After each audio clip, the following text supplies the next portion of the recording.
อันนี้เรามงคลเป็นสิริมงคลให้เจ้าบ่าวเจ้าสาวโอ้ยมันจะหัวไหล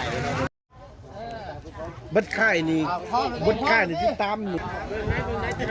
ดูหายไหมที่แหล่ทั้งหมดเป็นเราในคนได้แต่ว่ายังไงวันนี้ยังแห้งเป็นยังแห้งอยู่ข้างๆแห้งเรื่องแบบนี้เรื่องมึงเลยสิเรื่องไปเอาลองเสียงโอ้